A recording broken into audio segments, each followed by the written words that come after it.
Hello everybody and welcome to the channel. It's Paulie, Esther here. And well, as promised, Dead by Daylight has given us more information about those things they showed us the last few days, the 39 perk changes and the progression system changes. So we have this tweet here that says, overhauled progression, 39 perk changes, including the meta, getting clapped. The meta's getting clapped and more. Head explosion. The June 2022 developer update has arrived, and it's a big one. All right, so let's read it together. This literally just came out like 8 minutes ago. So I just turned on my recording software, and we're going to read through it together. Okay, so when you click that link, it takes you to the Dead by Daylight official forums. Developer update June 2022. On this page, overhauled progression system, matchmaking incentives, gameplay updates, meta perk changes, non-meta perk changes. Okay, let's get right into it here. Let's see what is going on.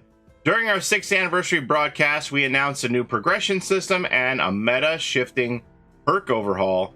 We're thrilled to say that both initiatives will headline the upcoming mid-chapter. So this is just a few weeks away. From the onset, it was important for us to release these changes as a package. Our objective is to shake up the current meta, provide alternatives, and make perks easier to earn. Yeah, it makes sense that they would change perks and change the progression system at the same time to make it easier for players to get the other perks as replacements in case, you know, your meta has been changed significantly that you're looking for new perks to play. We were also careful to consider the reasons why this meta exists and address any base game issues it may have been concealing. Oh, that sounds loaded. Wow, that's very interesting. In this post, we'll be detailing the upcoming changes, all of which will be available for testing in the public test build next week. Overhauled progression system. Collecting all the perks has been an important goal for many players. However, since both the number of perks and characters are constantly increasing, the grind expands at an exponential rate with every new chapter. To address this, we're completely overhauling the way perks are earned, adding new rewards, and making completion easier than ever before. Comparison. In the current system, you must reach level 40 on a given character to unlock all their teachable perks, and then find those perks in the blood webs of every other character. In order to unlock all the new perks on every character by the time the next chapter releases, you would need to play an estimated average of 4.1 hours every day. With this new system, that estimate decreases to an average of 1 hour a day, and that's not even factoring in blood point bonuses from events, perks, or offerings. In other words, this is the single largest reduction to grind that we've ever made, cutting it by roughly 75%. Unlocking perks. The teachable rarity is no more. Now perks are tied directly to prestige. Prestiging a character for the first time will instantly unlock the tier 1 versions of that character's unique perks for all the other killers or survivors, making them immediately available for use without ever opening the blood web. So that's amazing. You don't have to find it on your blood web. You don't have to buy it on your blood web. You just get it on all your other characters. Prestiging a character for the 2nd and 3rd time will unlock the tier 2 and tier 3 versions of their unique perks. Alternatively, higher tier versions of their perks will appear randomly in blood webs once the first tier has been unlocked. So if you don't want to push your character to prestige 3 to unlock tier 3 perks for everybody, you can buy them, find them randomly, buy them normally in the character's blood webs where they have been unlocked. So for example, let's say Nerfs is calling. If you don't want to push the Nerfs to tier 3, you just get her to prestige 1, and then that'll unlock Nerfs is calling on all your characters, and you'll be able to find tier 2 and tier 3 on their blood webs as normal. Oh, well, okay, so they've just given an example after I made one here. Saying you prestige the chapter, this will instantly unlock tier 1 versions of agitation, brutal strength, and unnerving presence on all of the killers. Tier 2 and 3 versions of these perks will now appear randomly in the blood web. Prestiging the trapper again will make tier 2 versions of these perks immediately available, and so on. This way, you'll only need to earn the perks once to use them on every character. The perks you've unlocked will be instantly available on any new character as well, making them easier to pick up and play without a substantial blood point investment. So I've seen people complain about this system, saying that it's making you go to Prestige 3, but it isn't really. You only have to go to Prestige 1, which is just 10 more levels than the Teachable, right? At level 40, you have to take it to level 50 and hit the Prestige. And then you get those unlocked for everybody, instead of going through Blood Webs to find it. Now, you'll still have to go through Blood Webs to find Tier 2 and 3 if you don't want to Prestige the character that you maybe don't want to play to Prestige 3, but the option will be available there. No more resets. Hooray! Prestiging has always been a bit of a dilemma. Do you give up everything for bragging rights, or do you keep what you have to minimize the grind? Now that prestiging is the main way to unlock perks, we wanted to make the choice clear. Prestiging a character will no longer remove their perks, items, add-ons, or offerings. Perk slots will also remain unlocked after prestiging, with no reason not to prestige. So that means if you go to P1, level 1, you're still going to have 4 perk slots. Got it. Good. With no reason not to prestige, prestiging a character is no longer optional. After reaching level 50, you'll receive a special blood web with only a single node. Purchasing this node will increase your prestige level and reset your character's level to level 1. So you don't have the option to have infinite level 50 blood webs anymore. They're going to make you prestige, which is fine because you aren't going to lose anything. Remember, this system isn't active yet. It's not going to be till the mid-chapter. But I know a lot of people out there are holding on to anniversary items or old offerings that are no longer exist as souvenirs, and that's what's held them back from prestiging to this point. So when this comes in, there will be no problem doing it anymore. Endless prestige. With prestige now being the main way to progress, it'll no longer be as impressive to have your characters maxed out at Prestige 3. It only made sense to have a new way to recognize our most committed players, so we've removed the prestige limit entirely. But what would more prestige levels be without rewards? Okay. Reaching prestige levels 4, 5, and 6 will now award that character's bloody prestige cosmetics. Once again, signifying those who went above and beyond. Now that prestiging for the first 3 times awards perks, it only made sense to move these higher. Ha! So now you got to get to prestige 6 to get the bloody cosmetics. If you have already unlocked these cosmetics, don't worry, we won't be taking them away from you because you've earned it. Alright, alright. For the completionists, prestige levels 7, 8, and 9 will each grant one of that character's unique perks as a charm. Oh boy, okay. We also wanted to highlight your dedication to your favorite characters no matter how many times you prestige them. Once the trial is over, your prestige level will now be shown in the space previously occupied by grades. Those who spend millions of blood points stockpiling add-ons for your favorite characters will now have a way of showcasing your hard work to the world. Not entirely sold on this, because I think that this is just going to create some clapback in the chat about what is this matchmaking, why am I being put against Prestige 8 people. But the Prestige is merely a function of time spent playing the game, not skill, even though people have a really hard time remembering that. They always want to look for an excuse of why they lost the game or whatnot, or a game was too easy or whatnot, and they point to whatever is displayed on the scoreboard for excuses. Okay, so now it looks like I have to get to Prestige 9 to max out all my characters. Holy cow. The grind, it never ends. Prestige 9 to get all my charms.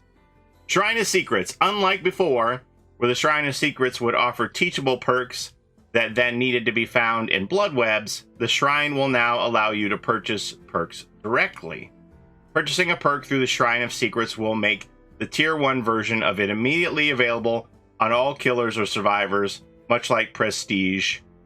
Subsequent tiers of that perk will also begin appearing in blood webs.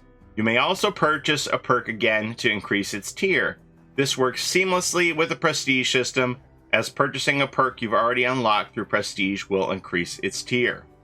Alright, so that's your Shrine of Secrets change. Transitioning to the new system. This is going to talk about the Prestige catch-up mechanic. Wow, this is going to be a long video. I might have to break this into parts. This is a lot of stuff. They're not kidding when they said that this is a big update.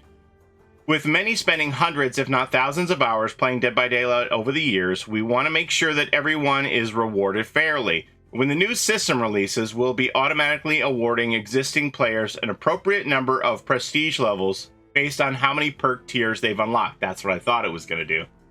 If you've left all your characters at level 50 and focused on unlocking perks, your work won't be for nothing. It's important that you don't lose anything when the system is updated. You'll keep any perks and bloody prestige cosmetics that you have already unlocked, and those who reach Prestige 3 before the update will receive a special prestige icon to recognize their achievements and commemorate the perks and add-ons they lost in the process. We'll be hosting a live stream soon to show the updated system in action and answer any questions you might have ahead of the PTB. Okay, that's interesting. So that caps off the progression changes. Matchmaking incentives. So I'm sorry, just to circle back to this. So I see a lot of people asking me, should I prestige yet or not? I would say it depends on how many of these perk tiers you have already unlocked. So, you know, if you have like 200 perk tiers unlocked, you probably should not prestige now. You should probably wait and get given a couple levels of prestige when the system comes in. Just my feeling on it, but you have to do what you think is right for you. What I'm doing is personally the characters that I have put very little work into, the newest killers, I've been pushing them to Prestige 3, but my OG killers that I've had for a long time, I'm just waiting on them because I put more work into them. All right, matchmaking incentives. Matchmaking has been a major focus over the past year, and we're maintaining that throughout year 7. Though many changes are planned to improve wait times and match quality, there are variables that we can't control through code. Chief among them is the distribution of people playing each role. If there's simply not enough people queuing for one role, the matchmaker's ability to create quality matches suffers. Being an asymmetrical game, Dead by Daylight works best when there are roughly 4 survivors to each killer. If this ratio of 4 to 1 deviates too far, matchmaking time and quality will start to degrade. Too many survivors will cause survivor queue times to increase, while too few survivors will cause killer queue times to increase. And to complicate this further, this ratio varies greatly depending on your region, your rating, and your time of day. In some regions, we've observed an excess of survivors queuing, while in others, too few. Oftentimes, this will change over the course of a day. So, how do we go about improving this? Enter the matchmaking incentives. Whenever the number of survivors to killers differs too much from this ideal ratio, we'll offer a blood point bonus to anyone who opts to play the needed role. This bonus will range from plus 25% to plus 100% depending on demand levels. These bonuses will be shown on the main menu beside each role's play button, as well as beside the ready button. These bonuses double as an indicator of which role currently has the fastest queue times. If you want to get into a match as soon as possible, keep an eye out for incentives. Matchmaking incentives are unique to you and dependent on your matchmaking ratings and region. You may see a bonus for playing killer while your friend sees one for playing survivor. This is intended. Bonuses are dependent on which roles are needed to improve matchmaking at the time. For example, killers may be needed where you are, but there may be an excess of killers where your friend is playing. Playing in a group can also net you a bonus if survivors are needed at the time. However, this will only apply if your group's average matchmaking rating is currently in demand. We believe these matchmaking incentives will improve both queue times and the matchmaker's ability to create quality matches. Heads up, matchmaking incentives will be disabled if crossplay is turned off. As most players play with crossplay on, this system would be highly susceptible to manipulation, and switching roles would have a negligible effect on matchmaking. If you'd like to take advantage of these incentives, we strongly recommend turning on crossplay in your settings menu. Alright. Gameplay updates. Some of the most consistent feedback we receive centers around the perk meta. A handful of perks have a dominant usage rate, especially in higher skill matches. And naturally, the gameplay can feel stale when you see the same perks again and again.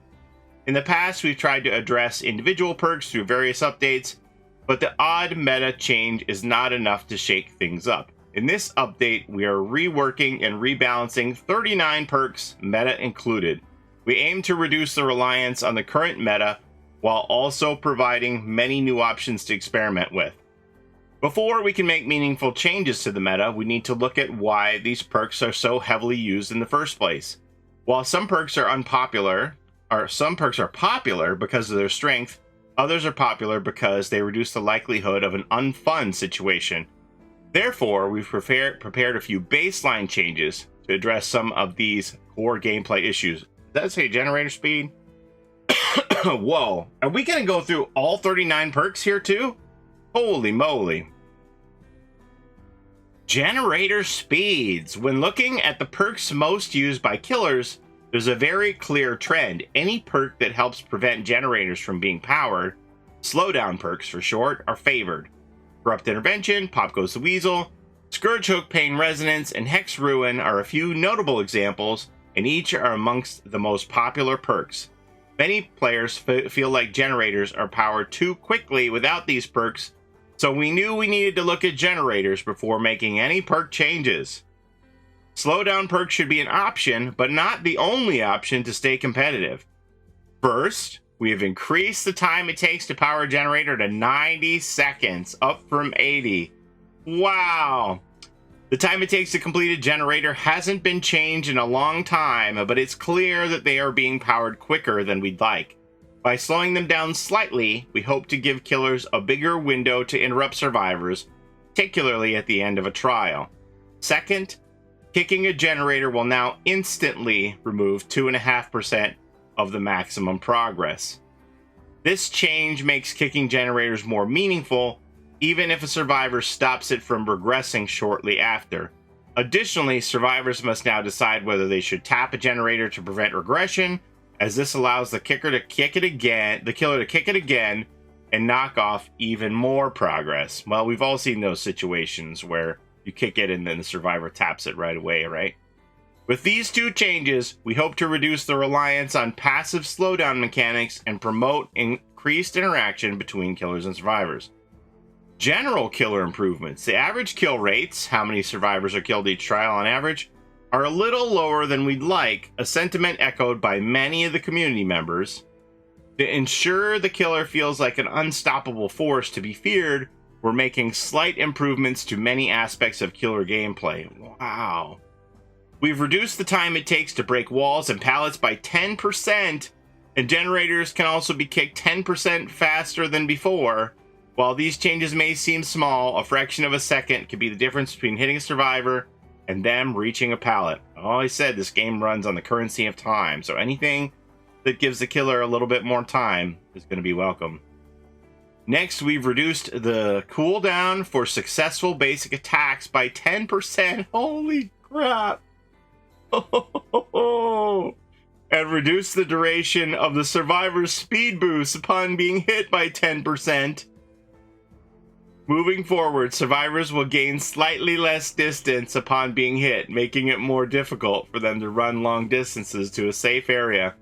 And finally, we've tweaked Bloodlust to increase in power quicker than before. In most cases, Bloodlust does not activate, though there are rare cases where it can be necessary. The long buildup often leaves the killer in a bad spot, even if they eventually get a hit. We're adjusting Bloodlust tiers to activate after 15, 25, and 35 seconds of chasing rather than 15, 30, 45. As the first tier of Bloodlust has not changed, it will not be any more prevalent in the average chase. Bearing in mind the general improvements above, we expect Bloodlust will become even more uncommon outside of exceptional circumstances. Yeah, I could see that. Though slight, these changes affect every killer and can have ramifications on the game, and we'll be watching closely to ensure that nothing gets out of hand. Camping and tunneling, holy cow, this is like a new game. Wow, is it my birthday? On the survivor side, there's a clear preference for perks that grant a second chance. Borrowed Time, Decisive Strike, Dead Hard, and perks of that nature help a survivor avoid certain death, leading to an extreme usage rate. A benefit of these second chance perks is how that they help prevent unfun situations, namely being camped or tunneled out of the game repeatedly, being targeted after being unhooked. In order to incentivize a meaningful change to the meta, it was clear that we needed to address these controversial tactics.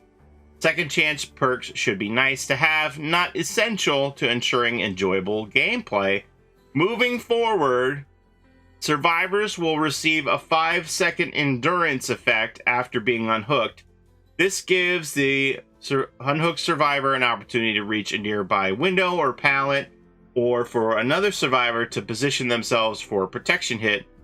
Additionally, the unhooked survivor will receive a 7% haste effect for 5 seconds. This will make them harder to catch and encourage killers to shift focus to the unhooking survivor. Both effects will be canceled prematurely if the unhooked survivor performs what we now call a conspicuous action. These are interactions other than being chased that would improve your chances of survival. This includes repairing a generator, healing yourself or others, cleansing or blessing a totem, sabotaging a hook, unhooking others, or opening an exit gate. With these base changes, we hope survivors can switch up their perk loadouts without fear that camping and tunneling will cut their next match short. So 5-second endurance effect, does that mean built-in borrowed time, or is that invincibility frames? Not sure. I think it's borrowed time. I don't know. All right, let's move on. Next we got... Oh, here's the perks. Meta perk changes. Are we going to really go through all 39 of these? Holy cow. Meta perk changes. For this perk update, perk changes fall into one of two categories. Meta perks that are used too often, and non-meta perks that serve a similar purpose but aren't used as much. We understand that many of you have grown attached to your favorite perks and loadouts. Unfortunately, shaking up the meta inevitably leads to a few changes.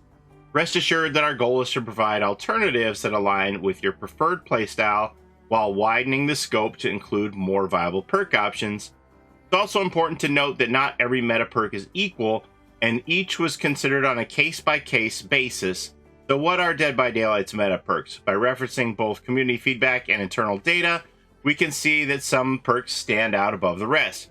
For killers, it's Barbecue and Chili, Ruin, Pop Goes the Weasel, Corrupt Intervention, Tinkerer, No One Escapes Death, and Pain Resonance. For survivors, it's Dead Hard, Borrowed Time, Decisive Strike, Iron Will, Self-Care, and Spine Chill. We like to share these graphs showcasing the 10 most frequently used perks for both roles. These charts alone do not explain why the meta exists, and for that we turn to community feedback, but hopefully they provide context for how heavily these perks are used. Yeah, I showed you these before, and this was like the, here, this is like at the highest MMR. So at the bottom here, this is your MMR rating from 850 to, what is it, 1950? 850 to 1950. At the highest matchmaking rating, Dead Hard is almost used 75% of the time. So anyway, you can stop on these charts and look at them, or you can go look at my my video about the perk overhaul to see those better. We talked about those. Killer meta perks. Oh boy, here we go. So we're going through, wow, we're going through one by one. This perk is incredibly, Barbecue and Chili, this perk is incredibly popular, not because it's particularly powerful, but because of the huge amount of blood points it provides. Choosing to go into a match without it massively slows your progression. We do not want blood points to be the driving factor behind perk choices, so we'll be removing the blood point bonus. Oh, wow. While we understand this change may seem shocking, please keep in mind that this update reduces the grind by about 75%. Wow, Barbecue just died. Barbecue just died. Oh. With matchmaking incentives providing an additional avenue for blood points, we believe this is a necessary step in making other aura reading perks more appealing, as blood point gain will no longer be the deciding factor. This was head and shoulders your top progression perk here with those blood point bonuses. Oh boy, I mean, you will still get that aura reading ability when you hook somebody, but wow, that makes a big change. Hex Ruin. A massive part of Hex Ruin's appeal is not having to stop and kick generators, as well as the ability to passively regress them from a distance. These aspects make Ruin a unique slowdown perk, so we're not looking to change them. To bring Hex Ruin in line with other perks, we're reducing regression speed from 50%, 75, 100, to 100, 150, 200%. This will reduce its power without destroying its primary appeal. After a survivor is killed, Hex Ruin will automatically deactivate. Wow! So that becomes an anti-tunneling perk, because if you kill a survivor, your ruin is gone. Oh, wow. That's so interesting. Holy cow. Okay, so the amount of regression you get is in half. Huh. Alright, Pop Goes the Weasel. Pop Goes the Weasel gives killers a controlled way to remove significant progress from a generator of their choosing. Given that kicking a generator now removes 2.5% of its progress by default, we decided to tone down the numbers. Here to compensate, this perk will now remove 20% of the generator's current progress instead of 25%. This will make, current, not total. 25% of its total progress. This will make Pop Goes the Weasel very effective against generators that are nearly done, but weaker against those with a small amount of progress. Wow. Interesting. So basically, like before, if you had a generator a quarter done and you kicked it, it went to 0. But now if you have a generator a quarter done, you're only going to remove 20% of the 25% that's done. All right. Corrupt Intervention. This makes the beginning of the match more manageable, forcing survivors to extend deeper into the map before repairing a generator, and we aren't looking to change this aspect. Moving forward, the perk will deactivate once a survivor enters the dying state. We believe this change will keep Corrupt Intervention effective in helping the killer build early game pressure while providing a limit to its power. So if you get a quick down, gens are free. Got you. That might encourage more like hit and run tactics if somebody finds a survivor quickly within a couple minutes of Corrupt Intervention being activated. Tinkerer. Tinkerer is a popular choice for the information it provides. Being able to prevent a generator from being powered is a game changer, particularly on killers with high mobility. It can, however, become a little oppressive when paired with certain regression perks. Therefore, Tinkerer can now only activate once per generator, but with the base charges increased to 90%, killers will have extra time to approach. Base charges in... Oh, okay, I got you. Because you need 90 seconds of gen repair. So 70% of 90 seconds is going to provide a bigger window than 70% of 80 seconds. I see what they're saying. Once per gen, so that becomes like a Savateur perk. I forget what it's called. Once per gen perk now. Noed. No one escapes death. This perk makes for a very effective comeback tool, though it falls out of favor in high skill games. We like the way Noed encourages survivors to preemptively cleanse totems, so we're not looking to weaken its direct effect. Instead, survivors will now see the Hex Totem's aura within 4 meters upon activation. This range increases to 24 meters over the course of 30 seconds. We believe this change will help keep Noed a strong choice for endgame builds while encouraging survivors to find the totem and attempt that last second save. That's pretty interesting. That it will make finding Noed a little easier. Wow, this is a very creative update. Pain Resonance. The most recent addition to the meta, Pain Resonance allows the killer to remove a sizable chunk from the most progressed generator simply by hooking a survivor.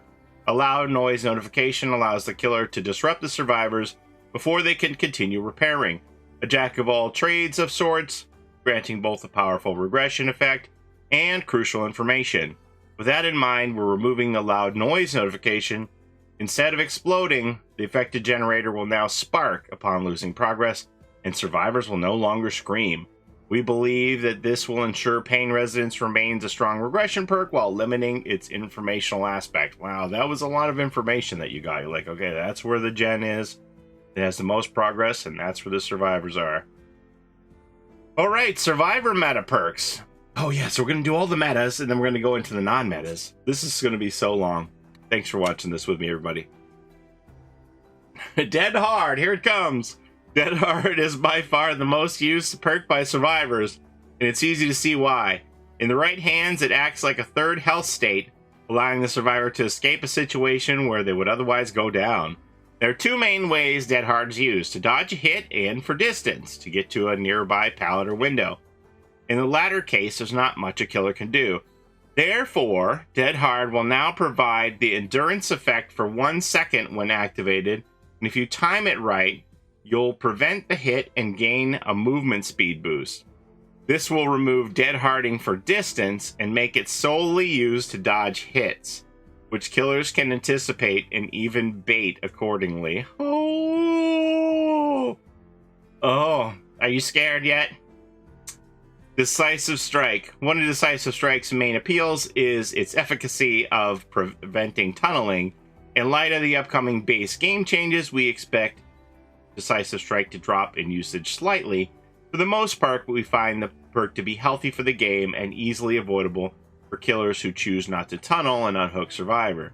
That said, at the end of the match, there's often nothing the killer can do to prevent a Survivor with Decisive Strike from escaping. Very true. Moving forward, Decisive Strike will now deactivate once the exit gates are powered.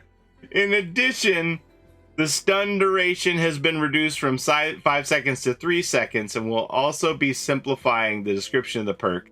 Decisive Strike will now be canceled by conspicuous actions. Okay, so exit gates are powered. That doesn't mean open, right? That just means that they could be open, like all the gens are done. Oh. Borrowed time. Much like this Decisive Strike, this perk gets much of its popularity by granting counterplay against a camping killer.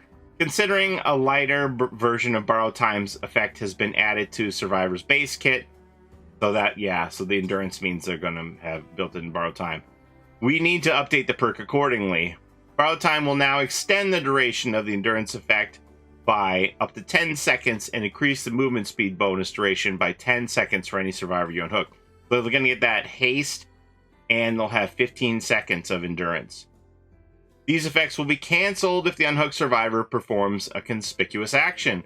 While the overall duration with Borrowed Time is longer than before, we expect that having a lighter version in the base kit will cause the usage rates to drop. Iron Will. This perk allows skilled players to mind game more effectively in many areas by silencing the grunts of pain. To address its high usage rates, we are lowering the grunts of pain reduction to up to 75%. Additionally, Iron Will is no longer active when exhausted, though it will not cause exhaustion itself. Oh, if you're exhausted, you're just normal grunting.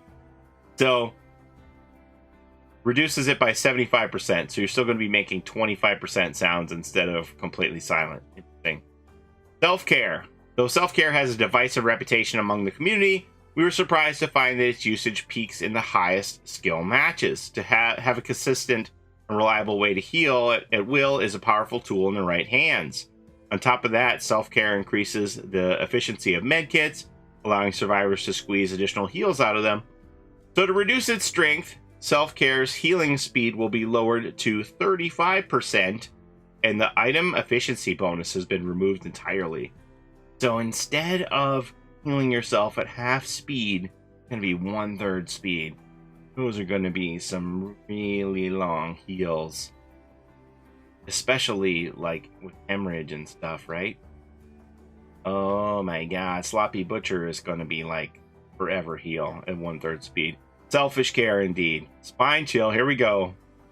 This perk excels at alerting survivors when the killer is approaching, and in high-skill lobbies, the vault speed increase becomes the primary draw.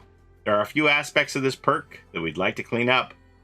Spine Chill will now only activate if the killer has a clear line of sight to the survivor. This will remove the awkward counterplay, where the killer must look away to ensure a stealthy approach. Next, we'll be adding a short half-a-second lingering effect to Spine Chill, and this will prevent the perk icon from flickering when the killer looks around and make the action speed boosts more consistent. Finally, we'll be removing the vault speed bonus entirely, as it does not suit the perk's nature. Woo! Alright, that's the meta. Did you make it? Are you okay? Do you need to sit down? Do you need to take a break? Do you need an intermission? We're moving on to the non-meta perk changes. With so many meta perks being changed, we wanted to make sure that everyone had something new to look forward to. We've updated 25 additional perks to try out, the majority of which fulfill a similar purpose to the meta perks listed above. Killer perk buffs. Overcharge. With its current effects, Overcharge will cause a kick generator's regression speed to grow from 100% to 400% over the course of 30 seconds. Survivors will want to stop this generator from regressing as soon as possible. Eruption. Eruption released with fairly safe numbers, but upon reflection, we're comfortable with increasing them. We have upped the generator regression penalty to 10% and the duration of the incapacitated effect to up to 25 seconds. Knockout. Those of you who like to leave survivors on the ground can have a little more peace of mind. In addition to its current effect, Knockout will cause dying survivors to crawl 50% slower for 15 seconds and reduce the recovery speed by 25%. Coulrophobia. To make healing in the killer's terror radius even more unappealing, Coulrophobia will now increase the speed of skill checks by 50% on top of its current effect. Can you imagine self-caring now with Coulrophobia? Oh my god. Dark Devotion. This perk is great for confusing and sneaking up on survivors, but the basic attack requirement makes it unappealing for certain killers.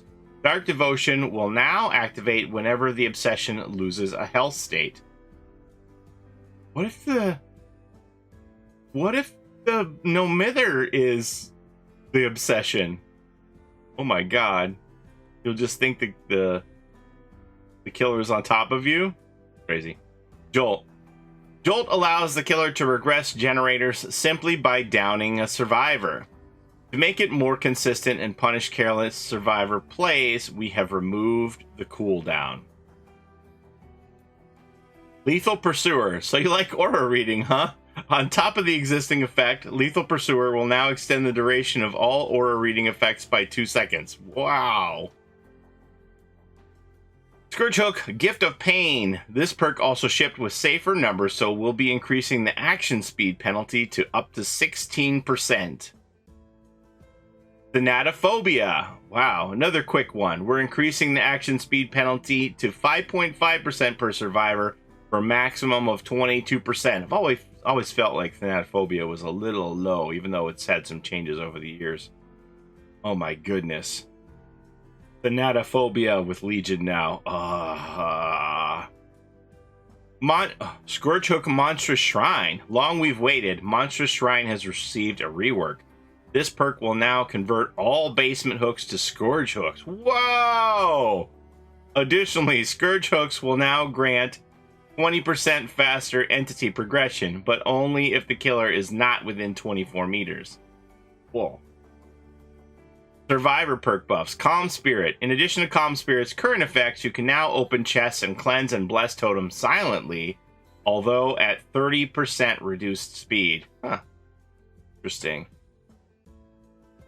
Savateur. After months of studying, saboteurs can now identify Scourge Hooks.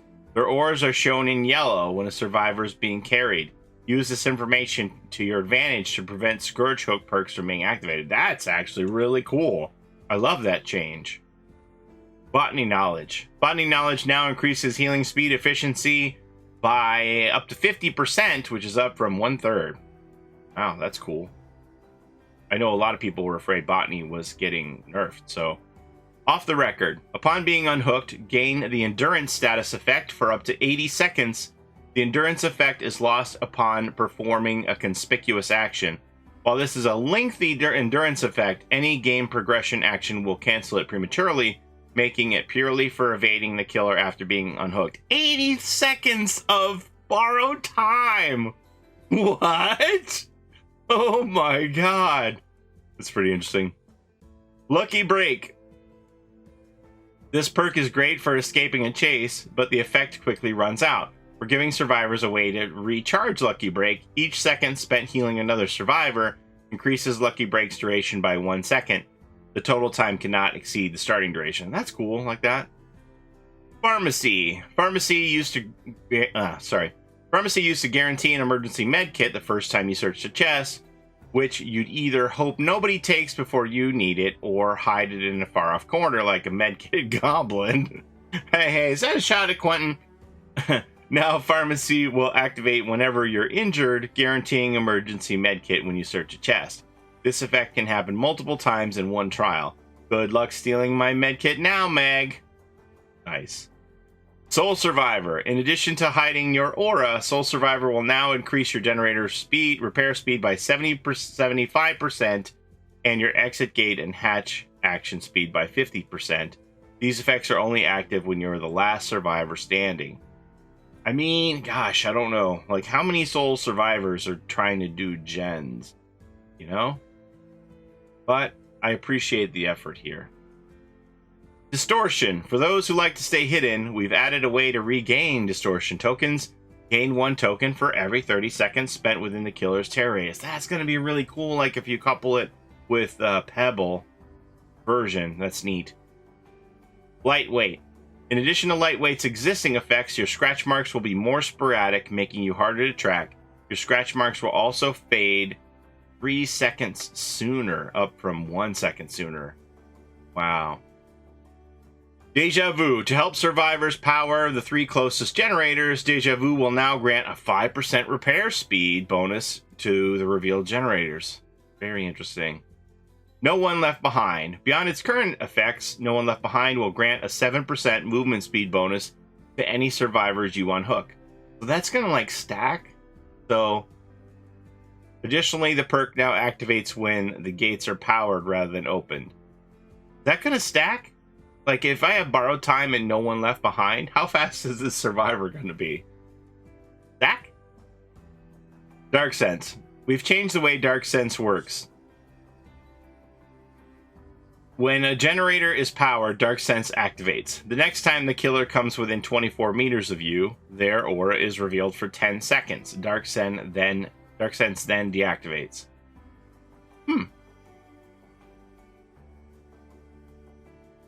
So, okay. Just once or like every time? Deactivates makes it sound like it's a one-time use. Not sure. Tenacity. In addition to the current effects, Tenacity now reduces your grunts of pain by 75% when in the dying state. Combined with the increased crawling speed, this perk will now be much more effective in crawling away from the killer. Hope.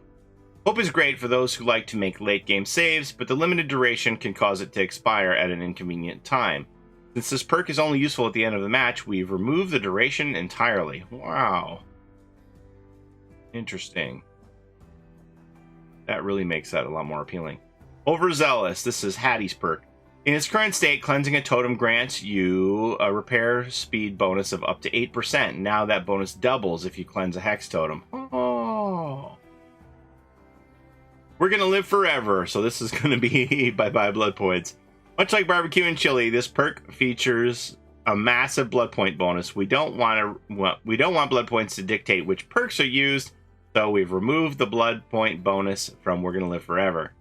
This change will release at the same time as the progression overhaul, which is expected to cut the grind by 75%, and with matchmaking incentives providing an additional avenue for blood points. All right, this is it. We made it, gang. We made it through.